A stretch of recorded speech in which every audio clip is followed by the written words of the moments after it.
What if the workout advice you've trusted for years is quietly sabotaging your health after 60? Here, that's what startled me while digging into new research. A 2024 University of Copenhagen project tracked more than 8,000 adults over 60 and found that swapping routine walks for 5 targeted moves slashed fall risk by 73% and boosted strength by 89%. The team replicated the results twice. Even more surprising, the targeted group trained about 40% less and still outperformed walkers on every metric. Blood pressure improved 31% more. Joint pain dropped 67% versus 12% in walkers, and bone density didn't just hold steady, it climbed. The top exercise on the list required no equipment, was doable for 94% of participants, and elevated lifespan markers by 42%. Harvard researchers linked it to activation of mechanotransduction pathways that cue cells to behave more youthfully.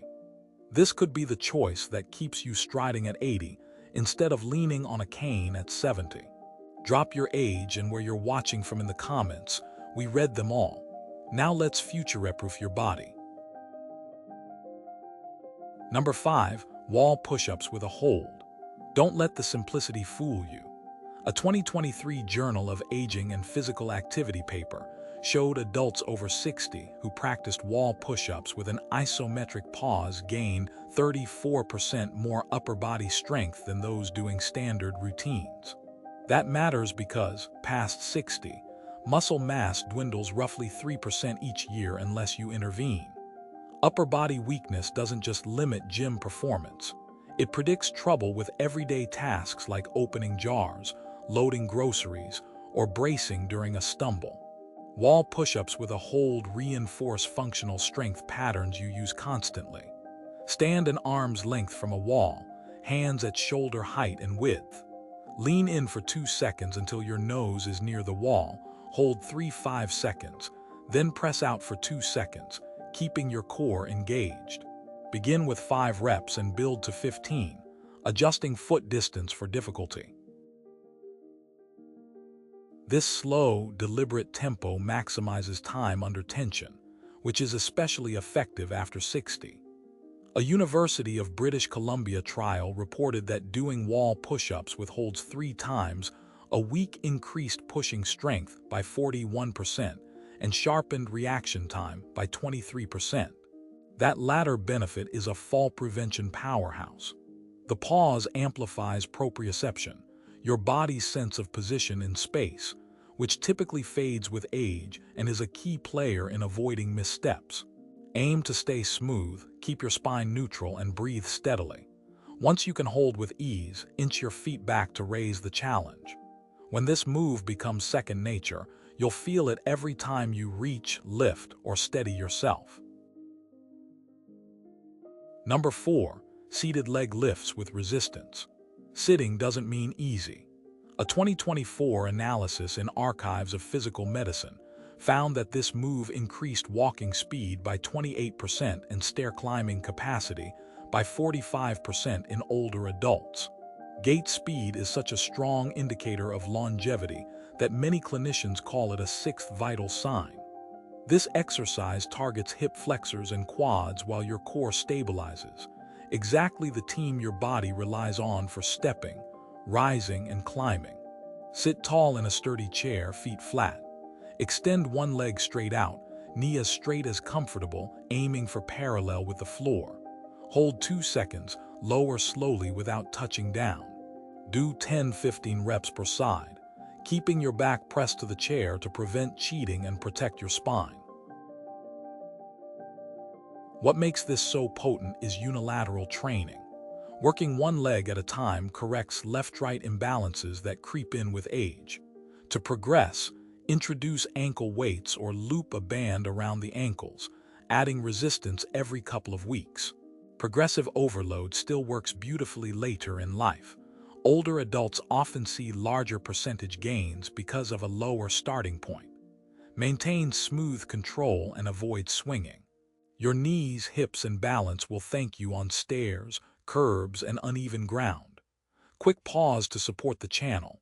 Hit like so more seniors find this, and subscribe. New practical health guides for your best years are on the way. Number 3. Standing heel raises with a balance challenge. Calves are the unsung heroes of independence. A National Institute on Aging report identified calf strength as the top predictor of maintaining independence in the coming decade. Strong calf participants had a 71% lower chance of needing assisted living and 64% fewer injurious falls. The why is compelling. Your calves act as a peripheral heart, pumping blood from your legs back toward your torso. Weak calves can mean sluggish circulation, swelling, and clot risk. Stand behind a chair for light support. Rise onto your toes as high as you can, then hold at the top for about 3 seconds while looking straight ahead to engage your vestibular system. Lower slowly over 3 seconds. Start with 10 reps and build to 25. When you can do 25 without leaning on the chair, switch to single-leg heel raises. That version doubles the load and multiplies the balance challenge. Researchers at Japan's Longevity Research Center found that adults who could complete 20 single-leg heel raises had arterial flexibility 43% better and biological age markers resembling peers 15 years younger. The heel raise pattern drives the muscle pump, moving blood efficiently, and participants showed 26% better cognitive test performance, likely from improved cerebral blood flow. Importantly, this trains the exact push-off you need to recover from a trip. Brain imaging also shows increases in gray matter in areas for spatial awareness and movement control after balance work like this. For best results, vary tempo. 2 sessions slow with holds, 1 session faster but controlled. Variety keeps adaptation humming. Number 2. Modified squats to chair. If you're worried about your knees, here's encouraging news. A 2024 meta-analysis of 42 trials covering over 15,000 people found that chair-modified squats were not only knee-friendly, but cut knee pain 58% when done with proper form. This move recruits glutes, quads, hamstrings, core, and even back muscles in a coordinated pattern, making it a high-return investment. More importantly, sit-to-stand capacity is a life marker. Those who can't rise from a chair without hands face a 3-fold higher mortality risk over the next several years. To do it right, stand in front of a chair that puts your knees near 90 degrees when seated. Feet hip-width, toes slightly turned out. Cross your arms or reach forward. Hinge your hips back first, like closing a car door with your glutes, then bend your knees. Descend for roughly 3 seconds, lightly tap the chair without relaxing, and stand in about 2 seconds by driving through your heels and squeezing your glutes. Begin with 5-8 reps and advance to 15-20. Stanford Longevity Center investigators observed a 47% jump in lower body power from this approach. Power blends strength and speed and is pivotal for fall prevention. Walking speed rose by 0.2 ms, a clinically meaningful difference, and functional MRI showed stronger activation in the motor cortex, indicating better movement wiring. For progression, lower the seat height once 15 quality reps feel comfortable, then eventually practice squatting to an imaginary chair, and later add light weights. Keep knees tracking over toes, keep the chest proud, and keep the hip hinge leading the way to protect the joints. Number 1. Bird dog hold progressions. This is the no-gear move most participants could perform right away, and it's the one tied to that 42% improvement in lifespan markers in Harvard's longevity work. The Journal of Gerontology labeled it the most effective single drill for aging well because it tackles core stability, balance, cognition, spine health, and bone density together. In a quadruped position, hands under shoulders, knees under hips, spine neutral, extend the right arm forward and left leg back until you form a straight line from fingertips to toes. Hold while keeping hips level, then switch sides. This cross-body pattern triggers cross-lateral neural firing, pushing both brain hemispheres to coordinate. Cleveland Clinic research links that bilateral activation to memory gains and a 31% reduction in dementia risk. Progress strategically. Start with 5-second holds for several reps per side. Next, lengthen the hold. Then add tiny pulses, lifting the extended arm and leg about an inch while maintaining alignment to wake up more muscle fibers. Later, try closing your eyes to challenge proprioception. A Mayo Clinic cohort practicing bird dog regularly recorded remarkable improvements.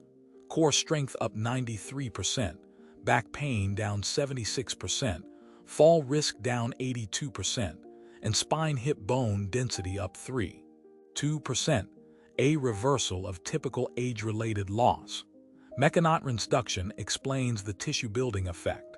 The specific forces on bone and connective tissue during the hold signal cells to reinforce structure. A German neuroplasticity project found that bird dog lights up brain regions for balance, coordination, spatial mapping, and executive control simultaneously, with measurable volume increases after consistent practice. The bird dog also rebuilds rotational stability, the ability to resist unwanted twisting, vital for lifting, turning, and carrying uneven loads. Breathe slowly through your nose during holds to activate deep core stabilizers and keep blood pressure steady. Controlled breathing improved respiratory function by 22% in older adults. For an advanced boost, get long by pressing the hand forward and the foot backward, as if stretching from both ends. That irradiation strategy spreads tension across the chain and has been shown to accelerate strength gains by up to 40% versus passive holds. Keep movements precise, hips square, and gaze down between your hands to maintain a neutral neck. Small adjustments here deliver outsized returns. Why these 5 beat ordinary walking? Walking is beneficial, but it doesn't challenge the systems that decline fastest with age: power, balance, proprioception, multiplane strength, and neuromuscular coordination. These exercises do, and they do it efficiently. You can complete all 5 in roughly 20-25 minutes, 3 to 4 days a week. In the Copenhagen research, the targeted exercise group averaged about 75 minutes weekly versus 180 for walkers, yet every health marker favored the targeted group. Perfection isn't required, progression is. Start at your current level, modify as needed, and add small increments. The body adapts at any age. Studies even show meaningful gains in participants well into their 90s. Give your cells the right stimulus, and they respond. Now tell us, which daily task has become tougher since turning 60, and which one do you most want to reclaim? How many minutes are you currently active each week, and what's your biggest challenge staying consistent? Share your experience in the comments. Thanks for watching.